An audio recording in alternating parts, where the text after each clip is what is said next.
everyone, it's Jack from cultaholic.com. We've just watched WrestleMania 35 and look at this.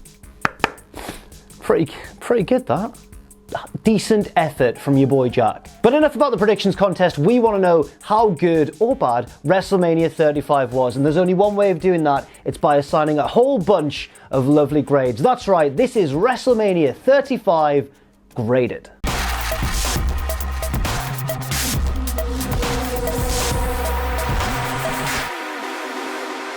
Let's talk about the pre-show to start things off, and the first match of the pre-show was the Cruiserweight title match between the reigning champion Buddy Murphy and the challenger Tony Nese. Generally, this match was a pretty good start to the pre-show. It was quite fast-paced, it was pretty well worked by both guys. They didn't have too much time, but I think that everything they executed came off pretty damn well. I'm not sure about the title change though. Obviously Tony Nese won the Cruiserweight Championship and he's not the most viable contender in my eyes. Obviously Sam's been watching 205 Live on a weekly basis and he seems to reckon that the storyline's been pretty good leading up to Tony Nese as the eventual champion, but I think maybe Buddy should have held on to it a bit longer before passing it off to a new 205 Live call-up, I guess.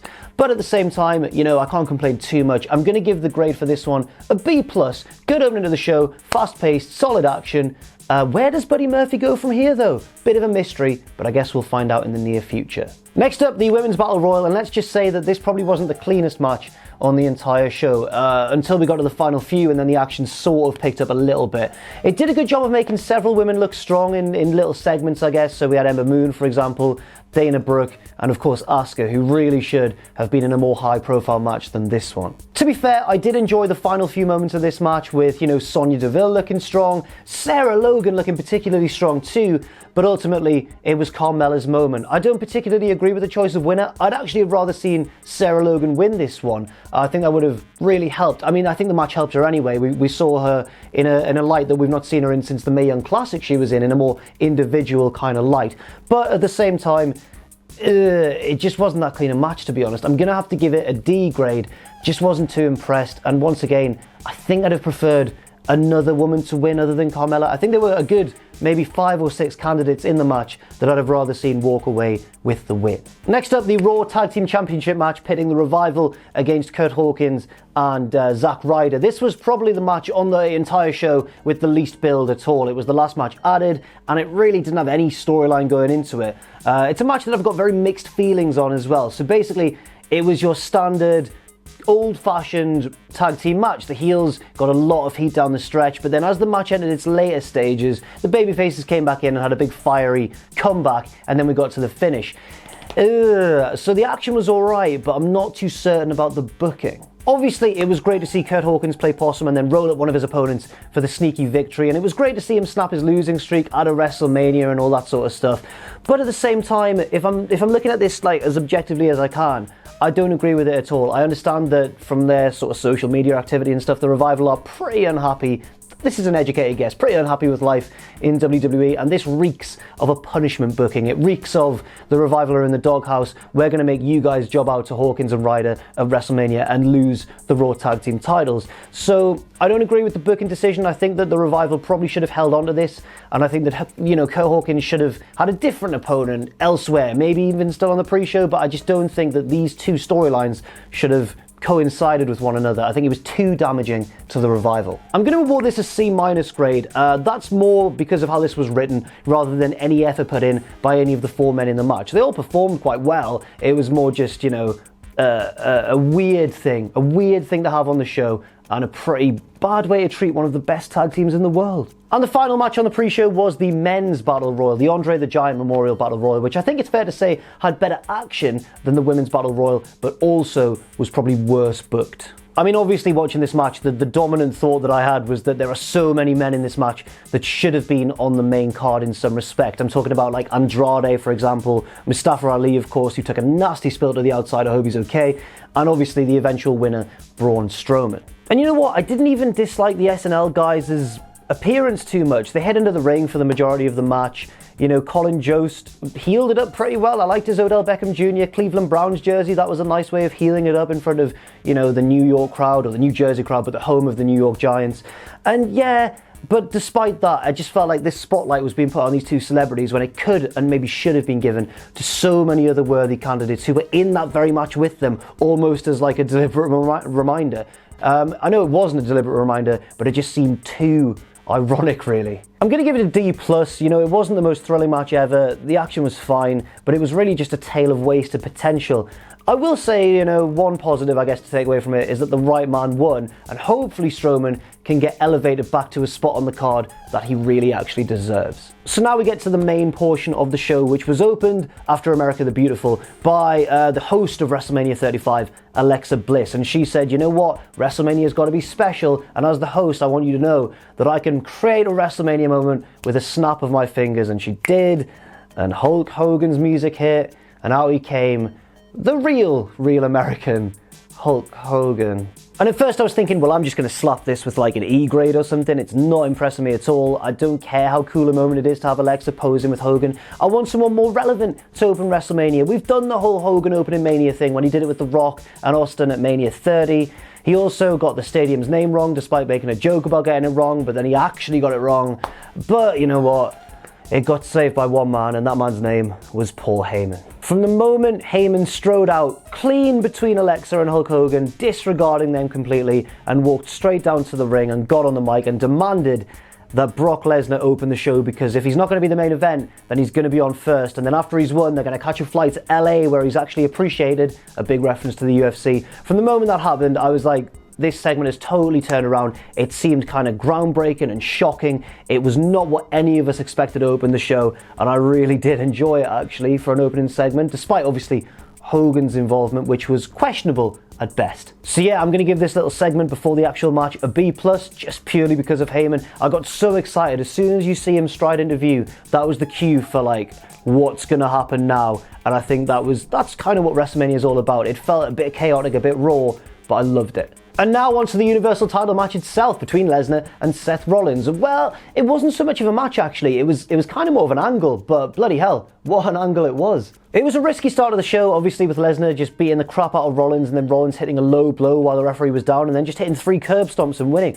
It was kind of a risky one, but I think the fact that this took place at the very start of the card saved it from feeling cheap. It felt like an awesome, exciting way to start the show, and it kind of harked back to Goldberg versus Lesnar at Survivor Series. Not much of a match, but a really, really exciting moment. And the right moment too, because so many people were worried that Lesnar was going to just retain the title and then disappear for months and months again, and we'd probably not see him too regularly until SummerSlam. That would probably be his next big match, but no, Seth Rollins is the new Universal Champion.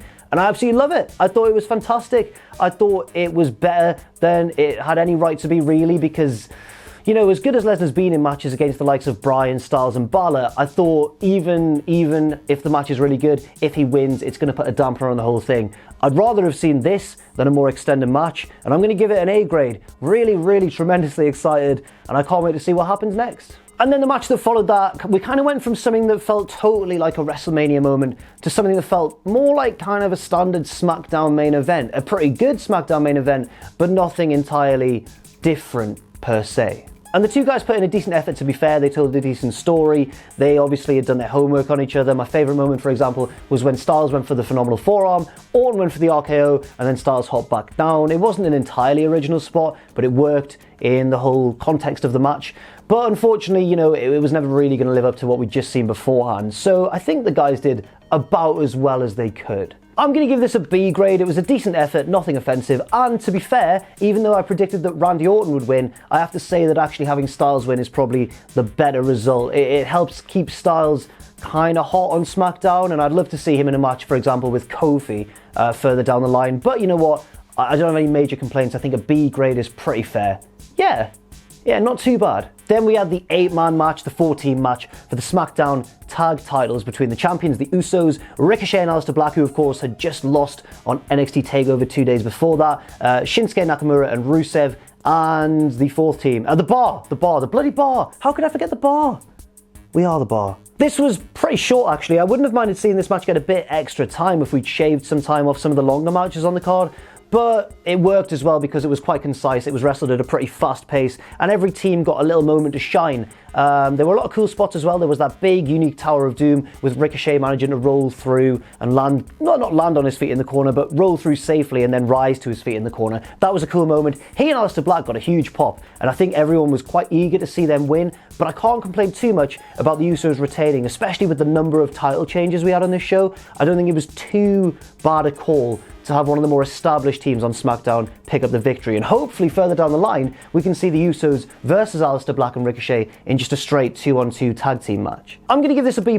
As I said earlier, I think it was a bit of a short match, but it kept the show going. And the first half of this show, honestly, in fact, the first 2/3 of this WrestleMania were pretty expertly paced. And it was thanks to, partly, these shorter matches being peppered in amongst the longer, more epic moments. And then next up, legitimately one of my favourite matches of the whole show, and I don't know if I thought I'd be saying that actually before the event, The Miz versus Shane McMahon, Falls Count Anywhere. How much bloody fun was this? I enjoyed almost, and I'll get to it, but almost everything in this match, from George's involvement. George was fine, Shane really healing it up, The Miz being the most over babyface in the world. It was really, really enjoyable stuff, and I enjoyed how chaotic it felt and how rough and ready, like when they were brawling around the commentary desks and everything, and Miz was really laying in the shots and the throws and stuff to Shane. He was chucking him all over the arena. It was fantastic to see. Shane was begging off so well. One other thing that I've just thought of that I didn't like was the fact that they didn't use that bloody golf cart, but that's not my major complaint. My one major complaint, and it doesn't hold too much back from the match, was the finish, was the winner. Not the finish, not the finishing spot, because bloody hell, that suplex was absolutely terrifying. But the choice of winner was a bit of a strange one, but one that I can understand. I'll explain what I mean. I'm going to give this an A-, and it would have been an A if The Miz had won, but I don't think with this position on the card, The Miz could have won. We'd seen too many babyface victories in the matches preceding this. If this had been put after a heel win, I can totally see The Miz winning. But, you know, Shane's win came off as lucky rather than skillful, which I totally get, and hopefully it sets up for a rematch further down the line. And it's not too major a drawback from the match. You know, I would have liked to see The Miz win, but I'm sure he'll get his moment in due course. So yeah, A- grade, genuinely one of the highlights of the show. Then we had the 4-team women's tag match for the Women's Tag Team Championships, with the champions Sasha Banks and Bayley versus the Iconics versus Tamina and Nia Jax versus Natalya and Beth Phoenix, who still, by the way, can go in the ring. It was really nice to see. This was kind of in an unfortunate spot in the card. It was one of those matches that suffered because it followed a huge moment, Miz versus Shane. All 8 women really tried very hard to get the crowd on their side, but aside for a few moments here and there, the crowd weren't too enthusiastic for this one. It had a shocking result, to be fair. I don't think many people saw the Iconics winning. I certainly had Sasha Banks and Bayley retaining the titles. And even though it was nice to see the Iconics win, and I do feel they deserve it because they're so full of personality and they're such great heels, I think I would have preferred it had Sasha Banks and Bayley retained those titles, because didn't they say they were going to go and defend it in NXT? We haven't really seen them take the titles around as much. I'd have definitely preferred a longer reign for those 2 women. You know, I'm gonna let that affect my enjoyment of the match a little bit, I think, and I'm gonna give this a C grade. Again, I don't want to say that it was not particularly enjoyable, because it was far from the best match on the show, but it wasn't as bad as some of the matches, unfortunately, between these teams have been in the build-up. It's just the fact that it felt a bit underwhelming to have Sasha and Bayley's reign end this way. Maybe you disagree. Maybe the fact that the Iconics won has kind of overshadowed that whole negative point of the match, and that's up to you, but for me it did take away a little bit, so I think a C grade is pretty fair. Next up, a match the crowd certainly weren't dead for. They came alive for this match, and personally I think it was my favourite match and favourite moment of the entire night. I'm talking about the WWE Championship match between Kofi Kingston and Daniel Bryan. The new Daniel Bryan, excuse me. This match started off kind of slow, but they had a lot of time to fill, and there were 1 or 2 little missteps early on, but in a way that it sort of added to the frenetic feel. Like Kofi didn't quite hit the double stomp, for example, but it just made it look like he was so desperate and so nervous and so willing to seize his destiny that I totally bought it actually as part of the match, which was quite lucky really. And then it built and built and built, and the drama just escalated, and then Rowan got involved, but the New Day took him out for Kofi. That was an absolutely brilliant moment. And yeah, I just loved almost everything about this match. It wasn't like next level 5-star action, but the solid action and the sensible pacing combined with just the moment when Kofi won makes it a real highlight of the show for me. There were a lot of great moments in this match, from the exchange of finishers and the counters and stuff to maybe my favourite moment apart from the actual final pinfall, which was Kofi kicking out of the running knee. We all kind of knew that he was kicking out, I think, but it got a huge pop when he did so. And then, yeah, the celebration afterwards was absolutely superb. Kofi, the New Day, his kids were in the ring, and obviously the presentation of the new or kind of revived WWE Championship belt, the physical title, that was great to see too. This grade I'm about to award it may have suffered slightly, very slightly, from the fact that I've just seen NXT TakeOver where there were several A+ moments, I guess. I'm giving this an A because it wasn't quite on the level of those matches. No, you know what? No. I'm going to give this an A+ because even though it wasn't quite the best match of the weekend or anything, the match combined with the moment, combined with the fact that it's Kofi who's worked his arse off for 11 years, yeah, I can't not give this an A+. What am I thinking? A+, Kofi's the WWE Champion. Yes. Next up, Samoa Joe versus Ray Mysterio, and I don't really have much to say about this because it lasted a few seconds, which I think was actually the right call. Samoa Joe retained the title, which I think was also the right call, and yeah, I'm giving this a B+.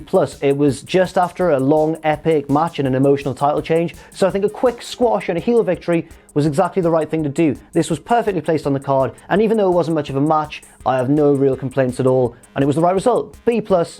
Good job for Samoa Joe to win as well, because I think this might have undone a lot of the damage that he suffered in the past year or so. Roman Reigns versus Drew McIntyre next, and it wasn't the most thrilling match on the card by any stretch of the imagination, but out of all the matches, this was least about the action in the ring itself, and it was all about Roman Reigns returning from his health issues and from his battle against cancer.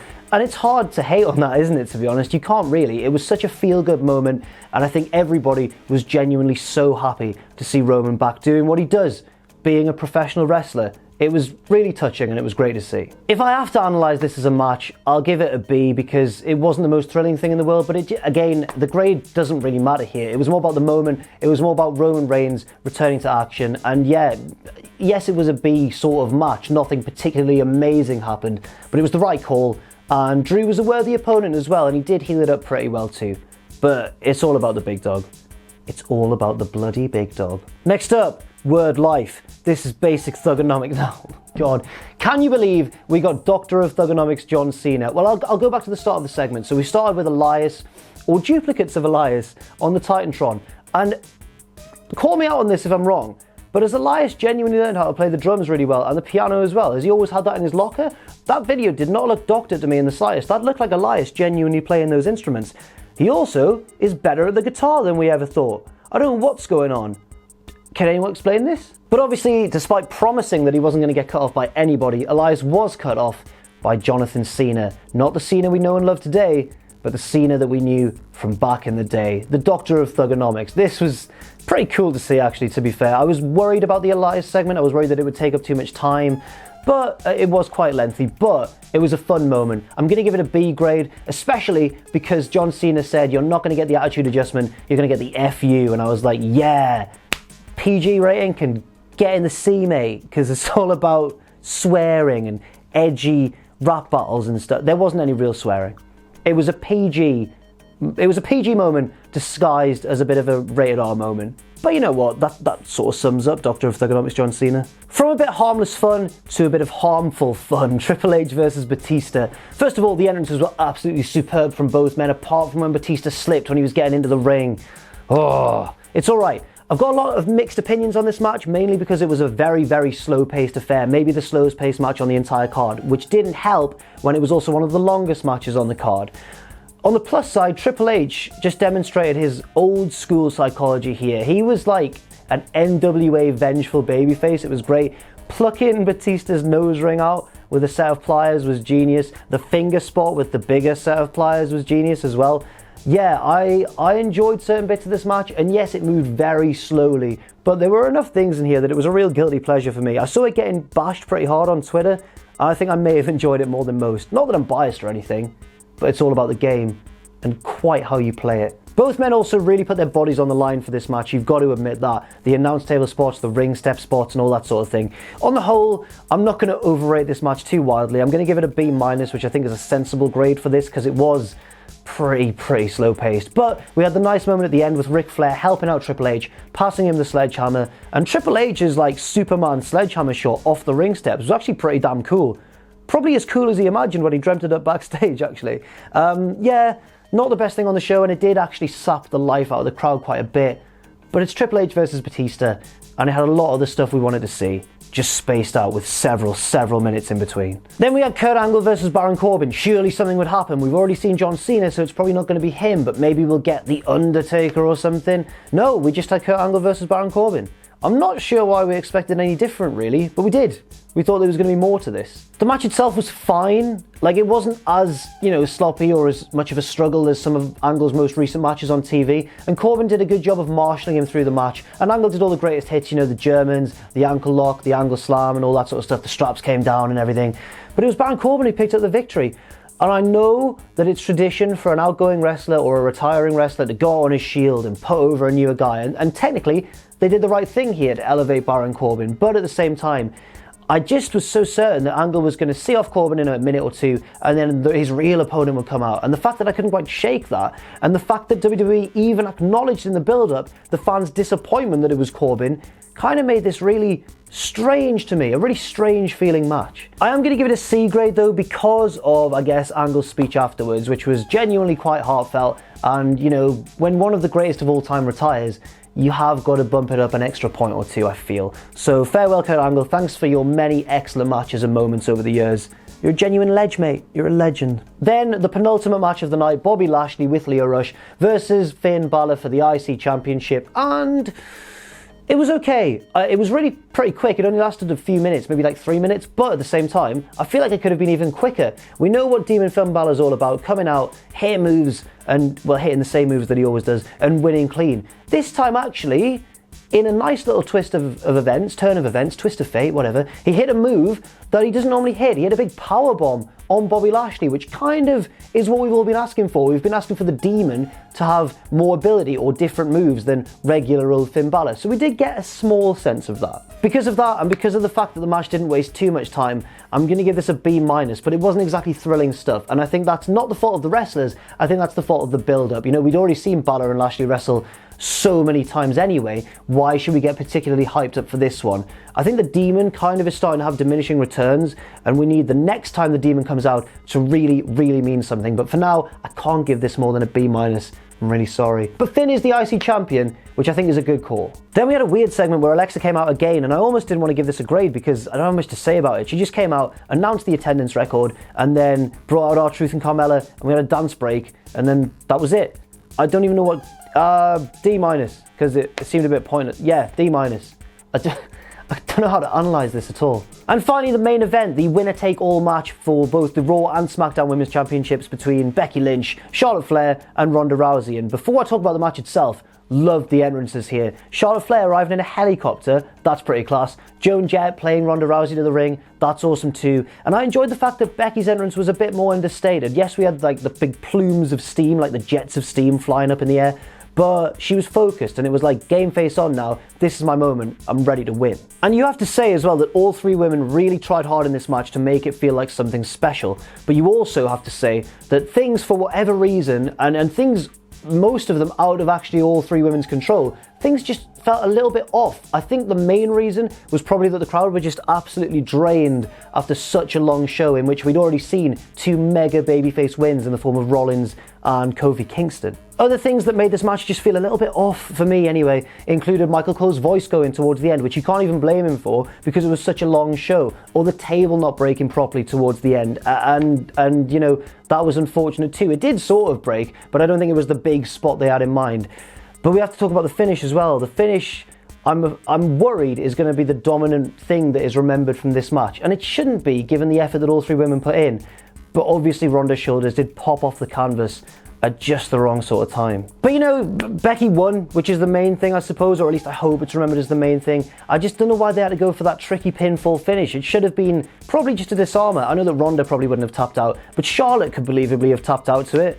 Yeah, I can't help but feel a tiny bit deflated by that, but the result was right, and you know, the effort put in was great, and some of the spots were really good too. It just fell short of I think what everyone wanted it to be. So with that in mind, I'm going to award this match a B grade, because hopefully the overriding memory of it isn't the dodgy finish, it's actually Becky Lynch hoisting both belts aloft to close the show. I hope so anyway. I really do hope so. So now there's nothing left to do but to award WrestleMania 35 its overall grade. I'm going to give it a B+. I feel like the positives did outweigh the negatives. I think that the first half of the show was actually very, very strong and paced superbly. And then I think towards the end, everyone started to kind of get a bit tired. You could tell that the crowd's energy was starting to, diminish and diminish as it wore on. And obviously we didn't have the perfect ending with that strange roll-up pinfall victory for Becky. But at the same time, I think on the whole, this can be looked back upon as generally a good WrestleMania and one full of big moments, of course. And we know that WWE loves a moment in 2019.